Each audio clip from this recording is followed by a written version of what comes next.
이제 완연히 봄이 됐습니다. 그렇죠? 어저께 이렇게 운전하고 가다 보니까 길가에 아주 꽃들이 다 폈더라고요. 제일 먼저 피는 그 하얀 꽃 이름이 뭐예요? 예? 백일홍? 더구두? 예. 여러 가지 이름이 많네요. 저는 벚꽃 같던데. 예. 꽃 이름이 중요한 거 아니고요. 봄이 왔다는 거예요. 봄이 왔다는 거. 봄만 오면 얼마나 좋은지 몰라요. 이제 조금 있으면 여러분들 고생 많이 하시겠죠, 그죠? 꽃가루 때문에 고생하겠지만 저는 참 좋아요. 저는 꽃가루 알러지가 없거든요. 또 이렇게 얘기했다가 또 큰일 날지 모르겠지만 어쨌든 봄이 오면 참 좋아요. 봄은 저의 계절입니다. 그래서 봄인데 봄이 오면요 늘 그런 노래가 생각이 나요. 나의 살던 고향은 꽃피는 산골, 복숭아꽃 살구골 아기 진달래. 난 이 노래 누가 지었는지 모르지만 너무너무 좋아요. 이 노래를 부를 때마다요 가슴이 뭉클해지고요. 내가 살던 그 산골이 생각나고 참 좋아요. 가슴이 뭉클해지기도 하고 그립기도 하고요. 그러신 분들 있어요. 이민자의 삶이라고 하는 게 이제 여기가 내 고향이지 달리 갈 곳이 있느냐 그렇게 말씀하시는 분도 계시고요. 또 어떤 분들은 가고 싶지 않은 고향이라고 그렇게 얘기하시는 분들도 있고, 갈 수도 없는 고향 그냥 잊어버린다 그렇게 얘기하시는 분도 있으십니다. 하지만 그들의 본심은 그것이 아닌 것 같아요. 세상에 갖가지 감정에 연연하지 않고 지금의 위치에서 마음 굳게 먹고 살겠다는 그런 뜻으로 저는 받아들입니다. 왜냐하면요 하나님께서는 우리 인간들에게 원래 고향을 그리워하는 마음을 주셨어요.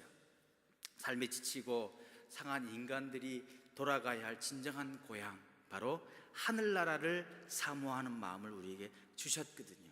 그 사모하는 마음, 그 천국에 대한 그 맛을 보는 게 바로 우리의 고향들이에요. 그래서 다들 고향을 그리워하는 마음, 더 나아가서는 천국을 사모하는 마음들이 누구에게나 다 있습니다. 이건 하나님께서 주신 거예요. 그래서 특별히 우리 믿음의 사람들은요 한 해가 가고 또 한 계절이 지나가고 주일이 다시 올 때마다 마음 그득히 정말 아름다운 본향이 더 그리워지게 되어 있습니다. 이게 바로 하나님께서 주신 마음입니다. 하지만 우리가 조심할 게 있어요. 천국을 그리워하고 사모하다 보니까요 그것이 구체적으로 어떻게 생겼고 누가 그것을 직접 보고 왔다면서 자랑하는 말에 저희들이 현혹될 수가 있습니다. 여러분, 천국은요 우리들이 그냥 단숨에 갔다가 와서 그것을 말할 수 있는 곳이 아니에요. 그리고 천국은요 우리가 생각하는 것보다 훨씬 더 크고 아름다운 것이, 우리 인간의 말로는요 표현할 수가 없어요. 이따 말씀드리겠지만 요한계시록에 보면 요한이 천국 갔다가 오고 난 다음에 천국에 대해서 설명해 놨잖아요. 근데 그거 보세요. 그게 전부 천국이었어요. 그것보다 더 훨씬 더 아름다운 보석들이 얼마나 많습니까? 그 당시 요한이 생각할 수 있고 요한이 표현할 수 있는 최고의 것으로 표현했다 뿐이에요. 근데 갔다 온 사람들마다요 표현들이 다 달라요. 그러니까 천국이요 가능한 우리 생각으로 우리가 본 것으로 이렇게 제한하지 않았으면 좋겠어요. 어떤 분은 예수님을 보고 오셨는데 머리카락이요 이렇게 허리까지 내려오더래요, 예수님이. 근데 머리가 그렇게 까맣고 너무너무 반들반들거리더래요. 그러면서 꼭 사랑하는 어떤 분의 모습을 갖고 얘기를 해요. 저는 예수님 너무 잘생기면 좀 안 좋을 것 같아. 왜? 제가 얼굴에 좀 이렇게 컴플렉스가 있기 때문에 저랑 비슷해야 좀 좋지, 예수님 너무 잘생기고 머리가 여기까지 길면 좀 아닌 것 같아. 사람마다 다 각자 생각하는 게 다 있잖아요, 그죠? 너무 그런데 현혹하지 마세요. 너무 현혹되지 마세요. 여기서 천국 보고 갔다 그러면 그냥 쫓아가는데 그거 아닌 거예요. 옛날에 제가 그냥 지나가는 말로 하는데 펄시 콜레라고 하신 분이 계세요. 내가 본 천국이라고 하죠. 엄청난 책이었어요. 제가 그때 90년, 92년 때인데요 그 책이 너무너무 좋았어요. 그래갖고요 그 책을 몇 번 읽은지 몰라요. 내가 본 천국. 근데 거기 제가 꼭 궁금한 게 있었어요. 그 펄시 콜레가 천국 가보니까 맨션이 있대요. 맨션이. 그래가지고 얼마나 화려한지 좋대. 그 맨션이 있대요. 근데 제가 그때요, 저 미국을 안 와봤기 때문에 그때 제가 아는 거는요, 저 청담동에 있던 청담 맨션이거든요. 근데 그게 하도 치는 지 오래돼가지고 금이 다 가고 막 얼마나 허름한 맨션인지 몰라요. 그 맨션만 생각했는데 천국에 가면 그런 맨션이 있다는 거예요. 그래서 야, 천국에 무슨 그런 맨션이 다 있을까라고 했는데 알고 보니까 맨션은 그게 아니더만요. 이 미국에 있는 맨션은 엄청난 아주 뭐 타워 필리스 같은 엄청난 좋은 곳을 맨션이라고 얘기한대요. 그러니까 생각이 달라요. 표현이 달라요. 저는 그런 맨션 같으면 천국 안 간다 그랬어요. 뭐 그렇게 허접한 곳에 뭐 이렇게 그런 집을 지어놓고 맨션이라 그러냐고 그렇게 생각했는데 그게 아니더라고요. 제가 말씀드린 이유는 천국은요, 인간의 말로 표현할 수 있는 곳이 아니에요. 우리 생각하고요 달라요. 우리가 생각보다 몇 천 배, 몇만 배 좋은 곳이 바로 천국이에요. 그러니까 누가 갔다 왔다 그러면요, 거기에 혹 하셔갖고 야, 그런갑다 그렇게 넘어가지 마세요. 천국은요, 하나님께서 만드신 거룩한 곳이에요. 그 크기나 아름다움은 인간의 상상을 초월하는 거예요. 우리는 단지 성경 말씀을 통해서 우리에게 주어진 그 천국의 모습들, 그것을 믿고 아, 그렇구나, 그것이 그렇게 좋은 곳이구나 하고 믿으면 되는 거예요. 그 천국이 바로 우리가 가야 할 곳이다 라고 하는 것입니다. 그래서 우리에게 성경을 통해 하나님께서 인간에게 보여주신 만큼 알고 감사하고 그리워하면서 아름다운 천국이 있음을 확실히 믿는 그 믿음이 아주 중요합니다. 꼭 그 믿음이 필요한 것입니다. 유토피아란 말이 있잖아요, 그죠? 여러분 아시겠지만 토마스 모어가 쓴 그런 작품의 제목이기도 한데요, 대륙과 멀리 떨어진 그런 인공적인 섬에서 사람들이 정말 평등하게 살아가는 그런 문제도 없고 아주 이상향을 우리는 유토피아다라고 합니다. 남녀노소 공평하게 하루 6시간씩 일하고요, 농사일 외에 2가지 일을 더 할 수 있고, 그리고 나서 자신이 좋아하는 일을 할 수 있는 것이 바로 유토피아입니다. 그래서 지금까지도 유토피아라고 하는 말은 바로 사람들이 상상하는 이상적 세계나 낙원을 가리켜 부르는 명칭이 되었어요. 근데 이 책을 근간으로 1872년에 영국의 작가 사무엘 버틀러라고 하는 분이요, 에레혼이라고 하는 작품을 썼습니다. 에레혼, 영어로요 EREHWON입니다. 에레혼이라고 하는 그런 책을 썼어요. 그 책의 내용이 어떤 양치기 소년이 산 넘고 물 건너 도달한 미지의 세계 에레혼에서 우리의 삶과 정반대되는 모습을 경험했다고 합니다.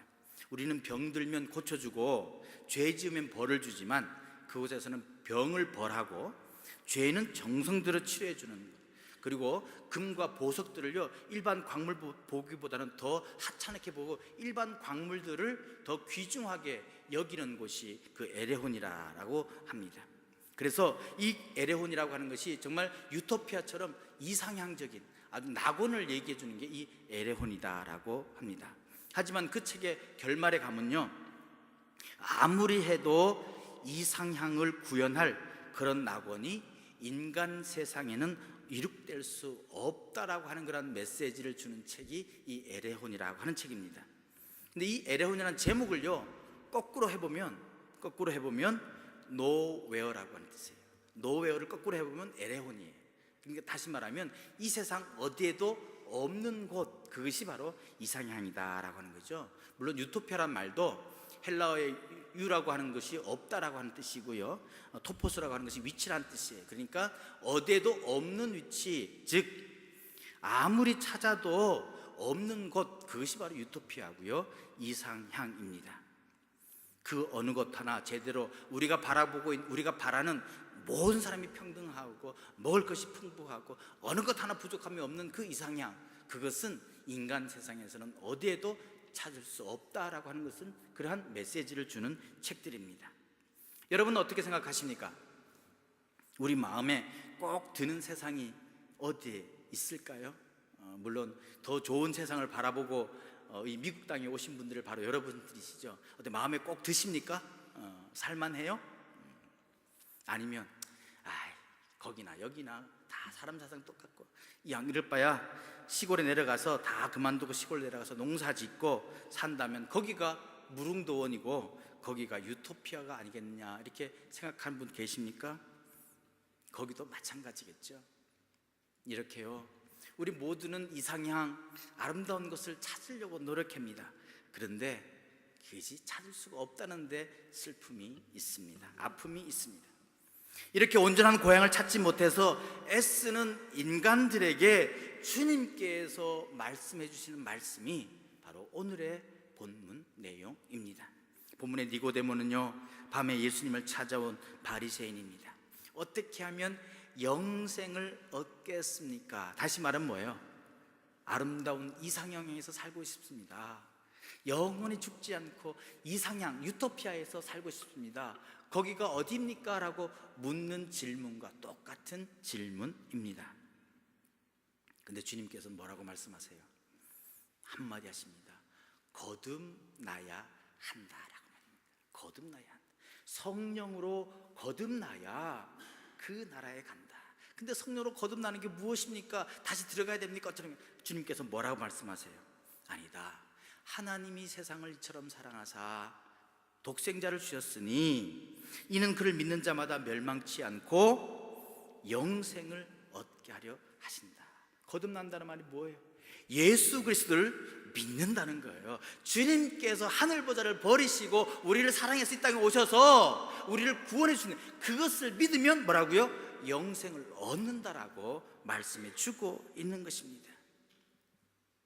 영생이라고 하는 것, 유토피아라고 하는 것, 결국은 예수 그리스도를 그런 믿는 믿음 안에서 발견할 수 있다라고 우리에게 주님께서는 말씀해 주고 있는 것입니다. 물론 주님께서는요, 천국의 모습 여기서는 얘기해 주고 계시지 않습니다. 주님께서는 나중에 요한계시를 통해서 천국의 모습을 상세하게 보여줄 것을 알았기 때문에 말씀하지 않으셨을 것입니다. 계시록에 보면요, 하나님 나라에 대한 영원한 천국에 대해서요 묘사해 주고 있어요. 계시록 22장 1절 12절에 보면 1절에서 2절까지 보면 수정같이 맑은 생명수의 강이 흐르고 강 좌우에 12가지 열매를 맺는 생명나무가 있다라고 합니다. 여러분, 지금부터 천국의 모습을 제가 설명해 드릴 텐데 잘 들어보세요. 수정같이 맑은 생명수의 강이 흐르고 강 좌우에 12가지 열매를 맺는 생명나무가 있대요. 완전한 영생의 장소입니다. 여러분, 여기 풍성하잖아요. 철마다 열매를 맺으며 모든 과일들이 다 있대요. 주림이 없는 곳이 바로 천국이에요. 풍성할 뿐 아니라 그 나뭇잎들은요 만국을 치료합니다. 그러기에 아픔과 죽음이 없는 것입니다. 이 세상에 살던 우리의 근본적인 괴로움을 없애주시는 하나님의 힐링 캠프, 그것이 바로 영원한 고향입니다. 천국입니다. 일찍이 에덴 동산에는 생명나무가 있었어요. 동산 중앙에 있는 이 나무 열매를 먹지 말라는 하나님의 명령이 있었으므로 아담과 하와는요 생명나무에 대해서 일종의 두려움을 가지고 있었을 것입니다. 하지만 이제 우리가 가게 될 그 하늘나라에는 이 생명나무가 생명강을 따라 즐비하게 있대요. 두려움은커녕 완전한 기쁨과 위로를 주는 나무들로 가득 차 있답니다. 달마다 맺는 열매는 풍성한 은총으로 천국 백성을 즐겁게 해 줄 것입니다. 천국의 열매는 더 이상 금지 열매가 아니에요. 마음껏 따먹을 수 있도록 주셨대요. 또 싱싱한 생명나무의 잎사귀들은요 치료의 역할을 한다고 합니다. 병이나 고통이 없는 은혜가 바로 생명나무로부터 온 백성에게 공급되는 것이에요. 또 그곳에는요 가운데 큰 보좌가 있습니다. 거기에 하나님과 그 어린 양의 보좌가 있다라고 합니다. 에덴 동산의 저주가 여기는 없습니다. 선악을 알게 하는 나무가 있었던 에덴에서는 그 일 때문에 인간이 시험을 받았고요. 그리고 그러나 그 시험을 이기고 고난을 이긴 백성들이 가는 그 천국, 어떤 죄도 심판받지 아니하고 그로 인해서 하나님의 진노를 받지 않습니다. 가장 걱정되는 게 사단의 유혹인데요, 거기는요 사단의 그림자도 없는 것입니다. 그 나라 누가 다스리십니까? 바로 의로우신 하나님과 어린 양 예수 그리스도이십니다. 여러분, 우리가 왜 이 세상에서 어렵게 삽니까? 어떻게 보면 권력자들의 횡포에 저희들이 좀 힘들어하는 것 아니겠습니까? 지금까지 우리를 고통스럽게 했던 그 권력자도요, 천국에는 없습니다. 우리를 실망스럽게 했던 재판관들도 함부로 판단하지 않습니다. 그런데 그 가운데 있는 주님이 앉아 계신 그 보좌를 보면서 우리가 두렵고 떨릴까요? 막 주님 쳐다보기 힘들까요? 아니요. 거기 가면요 늘 기쁨과 행복이, 왜? 주님께서 우리를 진노하지 않으시고 심판하지 않으시고 판단하지 않으시기 때문에 주님을 기쁨으로 바라보는 거예요. 주님만 바라보면 좋은 거예요. 그게 주님의 보좌가 가운데 있다라고 하는 것입니다.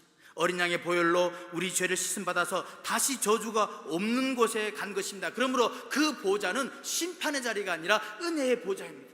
그렇게 그것을 보면요 기쁜 거예요. 행복한 거예요. 그래서 천국이에요. 누가 어떻게 어떤 세력이 나라를 다스리는가 하는 것이 항상 문제였잖아요. 권력자 앞에 올바른 말을 했다가 억울한 죽음을 당했던 일, 권력과 결탁한 사람들의 악행은 모두 눈감아지고 힘없는 백성만 죄인이 되는 세상을 우리는 늘 혐오해왔잖아요. 억울한 일이 어디 한두 가지였습니까? 또 세상 사람들은요 이런 정치세제가 좋다, 저런 정치세제가 좋다, 서로 싸우고 논쟁하고 그러다가 서로 싸우고 죽이며 같은 형제와 같은 민족인데도 담을 쌓고 살아오지 않습니까? 주님이 다스리는 나라는 그런 나라가 아니에요. 주님 다스리는 그 나라에는 이런 저주가 풀리고 모든 행위가 섬김의 모양으로 바뀔 것임을 가르쳐주고 있습니다. 근데 더 놀라운 일이 있어요. 오늘 본문 1장 12절에 보면요 내가 땅의 일을 말하여도 너희가 믿지 아니하겠거든 하물며 하늘의 일을 말하면 어떻게 믿겠느냐라고 말씀해 주세요. 하늘의 일이라고 말씀해 주세요. 여러분, 하늘의 일을 말씀해 주시면서 13절 보십시오. 하늘에서 내려온 자 곧 인자 외에는 하늘로 올라간 자가 없느니라. 모세가 광야에서 뱀을 든 것 같이 인자도 들려야 하리라. 구원의 역사를 위하여 예수님께서 십자가 위에 높이 들려야 할 것을 말씀해 주고 있습니다. 하늘의 일을 믿고 십자가로 구원받은 천국의 백성들은 하나님의 얼굴을 직접 뵐 준비를 하라는 거예요. 15절 보십시오. 이는 그를 믿는 자마다 영생을 얻게 하려 하심이라. 높이 들린 예수 그리스도를 바라보고 믿는 자에게 하나님의 얼굴을 뵐 수 있는 그러한 기회를 준다라고 하는 거예요. 그러므로 우리가 해야 될 일은 바로 하늘의 일을 말할 때 그 하늘의 일을 믿고 하나님 만날 날을 준비해야 하는 거예요. 하나님 얼굴 뵐 날을 준비해야 하는 거예요. 하나님의 거룩하심으로 인해 인간으로서는 그 거룩하심을 보고 살아난 자가 없었습니다. 모세까지도 하나님의 얼굴을 뵙지 못했습니다. 그런데 마태복음 5장 8절에 보니까 마음이 청결한 자는 복이 있나니 그들이 하나님을 볼 것이요 라고 말씀해 주고 있습니다. 구원받은 천국 백성들에게 드디어 하나님을 볼 수 있는 그런 약속이 완성된다는 거예요. 그리스도를 통해 이루어지는 그 하나님과의 만남과 소통, 이것은 꿈으로 그리던 최고의 영광이 아닐 수 없습니다. 우리가 그토록 뵙고 싶어 했던 그분을 우리가 직접 눈으로 볼 수 있다라고 하는 게 이것이 하늘나라의 일이에요. 하늘의 일이에요. 그분께서 직접 오셔서요 우리를 만나 주신다라고 하는 거예요. 바라볼 수 없었던 분이 대화의 문을 활짝 여시고 내 이야기를 들으시려고 귀를 기울이고 계신다라고 하는 거예요. 여러분, 하나님 만나면 무슨 얘기 하실 거예요? 하나님 만나면 무슨 얘기 할 거예요?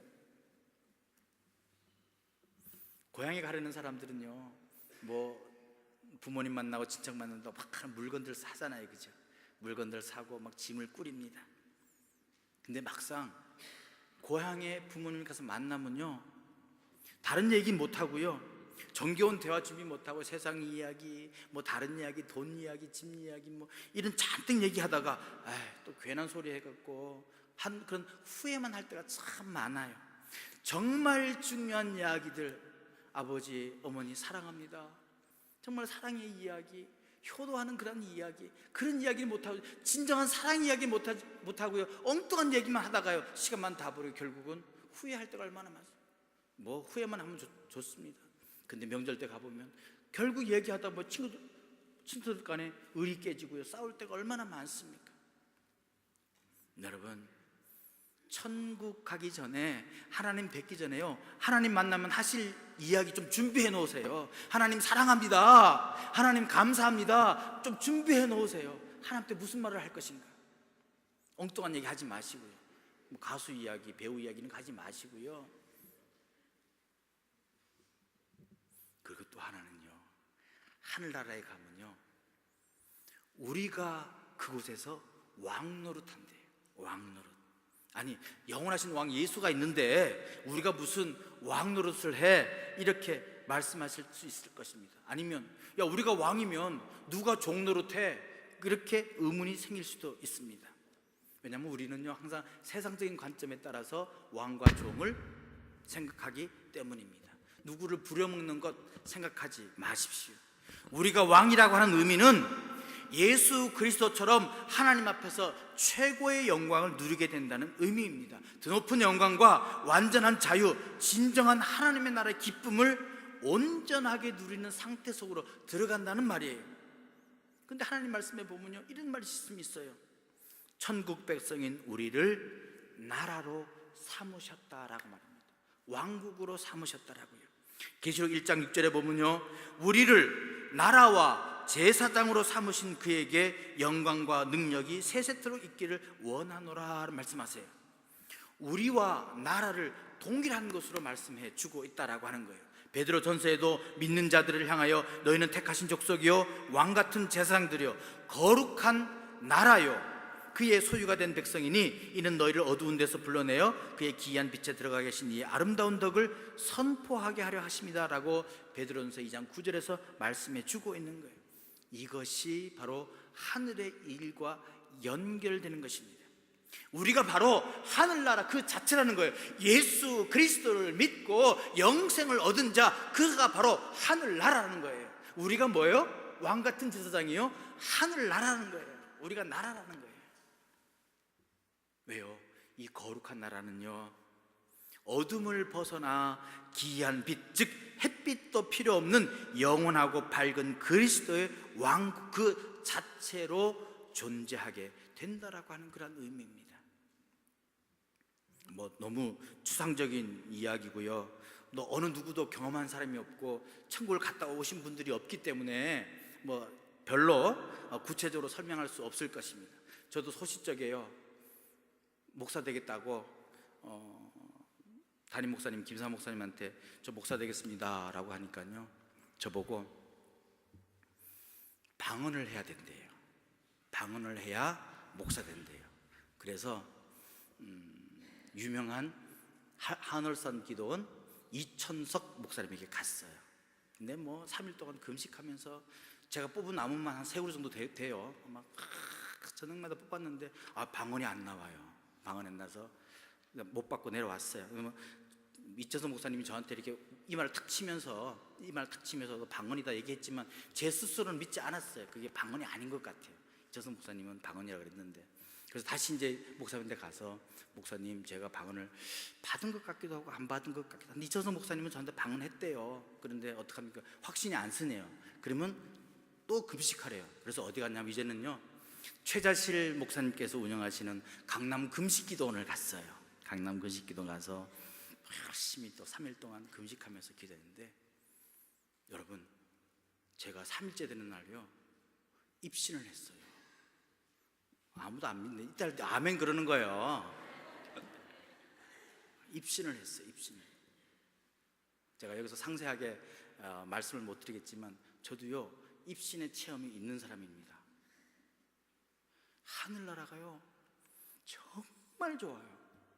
말로 표현할 수 없을 정도. 제가 말을 표현해버리면 맛이 없어지니까 저 표현 안 할게요. 하지만 제가 입신했어요. 그 천국을 한번 갔다 오신 분들은요, 경험한 분들은요, 그 맛을 잊을 수가, 그 감격을 잊을 수가 없어요. 저는요 거의 한 2시간 동안 갔다 온 것 같아요. 근데 깨보니까요 저 한 3분 누워 있었대요. 3분 정신을 못 차리고. 그게 입신이라 그러대. 나중에 보니까 입신이라 그러는데, 하늘나라가 얼마나 좋은지 몰라요. 그 천국을 한번 맛본 분들은요, 여러분 어떤 경우가 와도요 그 감격, 그 영광 놓치지 않아요. 그게 바로 하늘나라예요. 내가 경험한 그게 바로 나의 속에 있는 내가 봤던 그 하늘나라를 경험한 사람들은요, 결코 하나님 나라를 놓지 않습니다. 그러기에 우리가 지금까지 지내온 모든 것들 가운데 조금씩이라도 하늘나라를 다 맛보게 되어 있어요. 그것 바로 확신이에요. 그게 바로 믿음이에요. 그게 복음이에요. 하늘 일보다 더 좋은 것이 이 세상 어디에도 있을 수 없는 거예요. 그래서 그것을 붙들고 있는 거예요. 그 본향을 사모하는 게 바로 저희들입니다. 이토록 아름답고 영원한 천국을 그리다 보니까요, 이 세상에서 살 마음이 없어져 버렸다는 사람들도 있어요. 저도 그 천국을 맛보고요, 1992년에 다미선교회가 휴거가 돼서 종말이 온다 그럴 때 얼마나 기다렸는지 몰라요. 저도 가고 싶어갖고요. 그리고 2000년에도 무척 기다렸고요. 저는 2000년 때는 진짜 종말이 올 줄 알았어요. 하나님이 올 줄 알았어요. 근데 안 오더라고요. 이것 때문에요, 많은 이단 종파들이 생겨요. 모든 거 다 그만두고 천국만 사모하자는 생각이 드니까 말입니다. 그러니까 조심해야 합니다. 그런데 우리가 꼭 기억할 것은요, 천국에 들어가기 위해서 천국을 사모하는 마음이 있다면요, 그 천국에 들어가기까지의 뭐가 있어요? 과정이 있다라고 하는 거예요. 주님께서 부활하셨을 때 갑자기 뿅 부활하셨습니까? 아니에요. 3년간이나 엄청난 고통을 당하면서 핍박과 멸시와 무물 당하면서 결국에는 십자가를 지시기까지 고난당하신 그 고난이 있다라고 하는 거예요.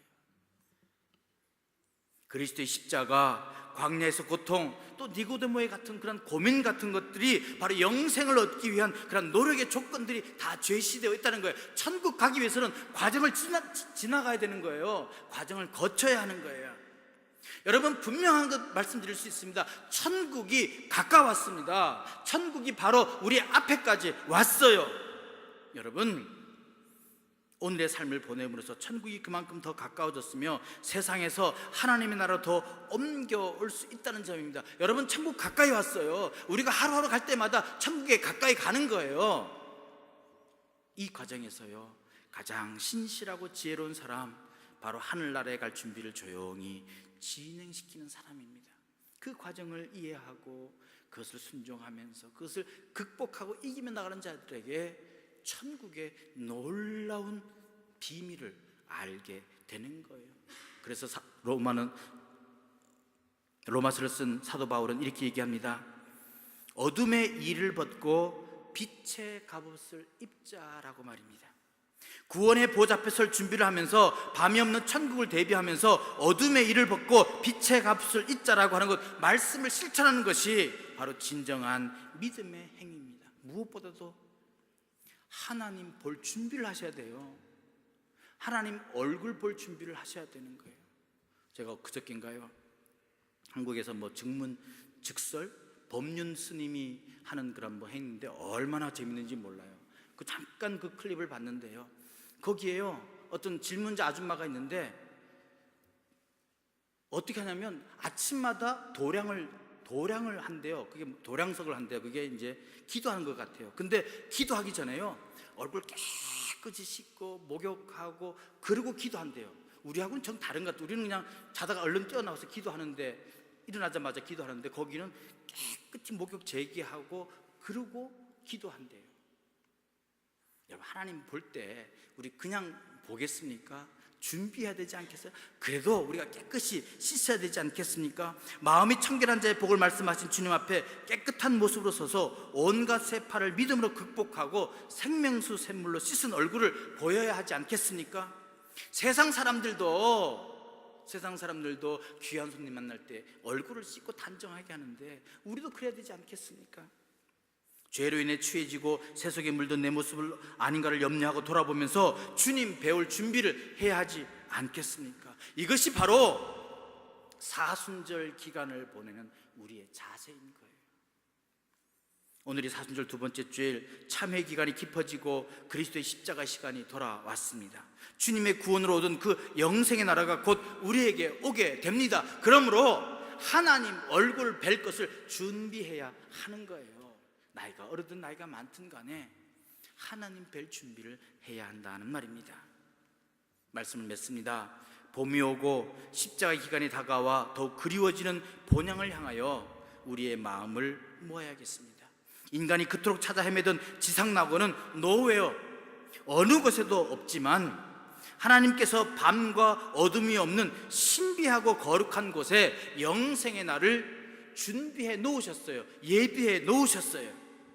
그 천국을 그리워하는 마음으로, 그 천국을 준비하는 마음으로 하나님 뵐 준비를 하면서 우리의 삶을 빛의 갑옷으로 입고 살아가야 할 것입니다. 그것이 바로 우리에게 사순절을 준, 다시 한번 우리의 마음을 돌아보게 하는 그런 기간의 의미일 것입니다. 간절히 바랍니다. 끝까지 믿음으로 승리하여 성령으로 거듭난 여러분들이 천국의 소망을 바라보며 천국을 그리워하는 마음으로 하루하루 승리하는 그런 저와 여러분 되시기를 주님의 이름으로 간절히 축원드립니다. 기도하겠습니다. 하나님 감사합니다. 벌레와 같은 저희들을, 연약한 저희들을 하나님께서 사랑하셔서 독생자 예수를 이 땅에 보내주시고 예수 그리스도를 믿는 믿음으로 영생을 허락하셨음을 참으로 감사합니다. 영생의 저희들을 위하여 천국을 예비하셨음을 참으로 감사합니다. 아버지 하나님, 저 천국을 그리는 마음으로 이 세상에서 날마다 믿음으로 승리한 자 될 수 있도록 도와주십시오. 믿음의 주에 온전케 하신 예수 그리스도만 바라보며 한 걸음 한 걸음 천국으로 향하는 저희들 되게 도와주시옵소서. 예수 그리스도의 이름으로 간절히 기도합니다. 아멘.